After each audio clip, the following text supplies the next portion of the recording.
एक गांव के अंदर पंचायत जुड़ी हुई है और पंचायत में जो गांव के सारे पंच हैं वो वहां पर बैठे हुए हैं। सामने एक 14 साल का लड़का खड़ा हुआ है और दूसरी तरफ एक 42 साल की महिला खड़ी हुई है।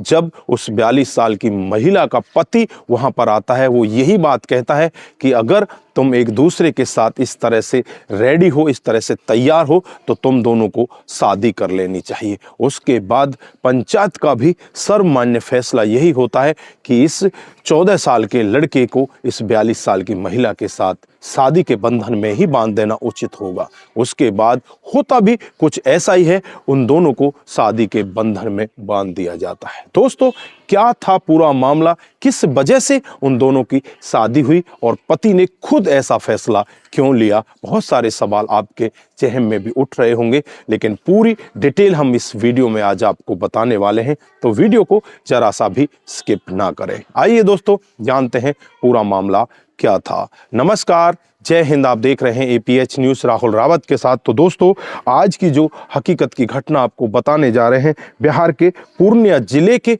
एक गांव की हकीकत की घटना है। यहाँ पर रब्बो नाम का एक व्यक्ति जिसकी उम्र 45 साल होती है और उसकी पत्नी का नाम सीमा जिसकी उम्र लगभग 42 साल होती है। तो इन दोनों की शादी काफ़ी लेट होती है और लेट होने की वजह से इनको बच्चे भी लेट होते हैं। फिलहाल इन पर 2 छोटी छोटी बच्चियां हैं। अब घर में गुजर बसर के लिए जो पति होता है वो कहने लगता है कि मुझे कहीं बाहर जाना पड़ेगा, यहाँ पर हमारा गुजारा नहीं चलता। फिर वो अपने एक दोस्त के पास फ़ोन करता है। जो दोस्त होता है वो पंजाब में जॉब किया करता है। वो कहता है कि अगर तुम्हें काम करना है तो मेरे पास आ जाइए, यहाँ पर मैं तुम्हें काम दिला दूंगा। उसके बाद जो रब्बो होता है अपनी पत्नी से कहता है कि मैं तुम्हें छोड़कर तो नहीं जाना चाहता, लेकिन क्या करूं, मैं मजबूर हूं। इन बच्चियों के गुजर बसर के लिए पैसे की जरूरत है, आगे इनकी शादी भी करनी है, हमें कुछ पैसा इकट्ठा करना होगा, उसके लिए मुझे पंजाब जाना होगा। या पति से कह देती है कि तुम्हें किसी भी तरह की कोई चिंता करने की जरूरत नहीं है,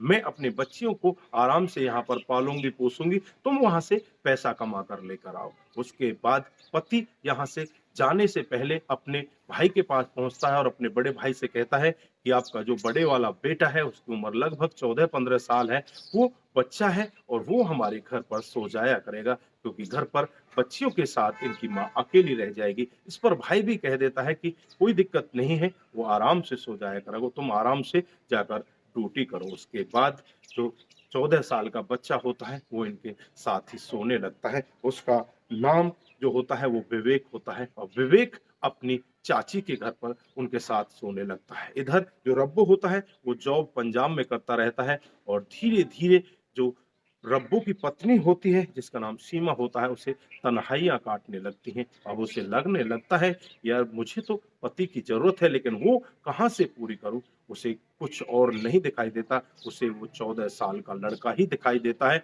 उस 14 साल के लड़के पर डोरे डालने लगती है, उसे अच्छी अच्छी चीजें खिलाती, उसे प्यार से बात करती और उसे इस तरह से अपने फ्रेम में ले लेती है। वो 14 साल का लड़का भी बिना कुछ सोचे समझे उसके साथ संबंध बना लेता। जब वो पहली बार संबंध बनाता है तो उसे भी कुछ मजा आता है। धीरे धीरे करके वो इसी तरह से उसके साथ इस तरह के संबंधों में हो जाता है। किसी को कानो कान खबर नहीं लगती उस 14, लेकिन बाहर वालों को इस सब के बारे में अंदेशा लग जाता है, क्योंकि इनकी एक्टिविटी ज्यादातर बाहर भी ऐसी हुआ करती है। उसके बाद एक गांव का ही व्यक्ति जो रब्बो होता है उसके पास फोन करता है और उससे कहता है कि तेरी पत्नी के नाजायज संबंध तेरे भतीजे के साथ है, उसके साथ वो रंगरलिया मचा रही है।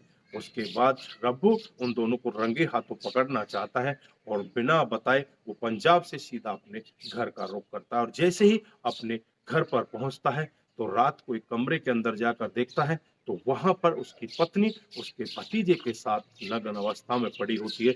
रंगे हाथों दोनों को पकड़ लेता है, बहुत ही ज्यादा शोर मचाने लगता है और शोर मचाने के बाद जो आसपास के लोग हैं वो भी इकट्ठा हो जाते हैं। उस लड़के के पिता भी वहां आ जाते हैं, माता भी वहां आ जाते हैं।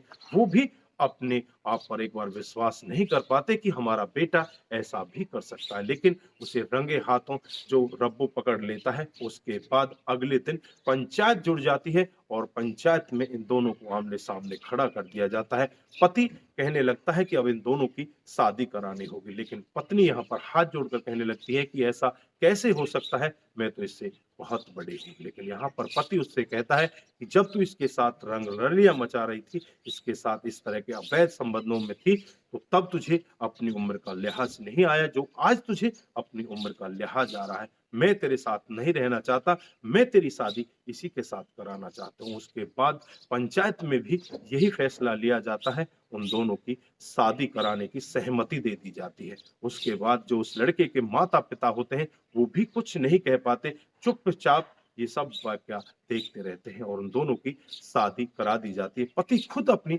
पत्नी की शादी अपने भतीजे से करा देता है। दोस्तों, ये मामला आग की तरह पूरे इलाके में फैल जाता है। हर कोई व्यक्ति इस मामले के बारे में जानकारी प्राप्त करना चाहता है कि आखिरकार इन दोनों की शादी पति ने कैसे करा दी। तो दोस्तों, यहाँ पर आप क्या कहना चाहते हैं कि क्या पति ने जो निर्णय लिया, पंचायत ने जो निर्णय लिया, वो उचित था या अनुचित था? आपकी जो भी राय है एक बार कमेंट बॉक्स में जरूर दीजिएगा। दोस्तों, इस घटनाक्रम को सुनाने का उद्देश्य सिर्फ आप लोगों को बताना है कि हमारे समाज में इस तरह के काम भी हो रहे हैं। दोस्तों, आज के लिए बस इतना ही। फिर मिलते हैं किसी नए मोड़ के साथ। तब तक के लिए आप अपना ख्याल रखें, अपने परिवार का ख्याल रखें, सतर्क रहें, सावधान रहें और ऐसे क्राइम को अपने आसपास ना होने दें। नमस्कार, जय हिंद, जय भारत।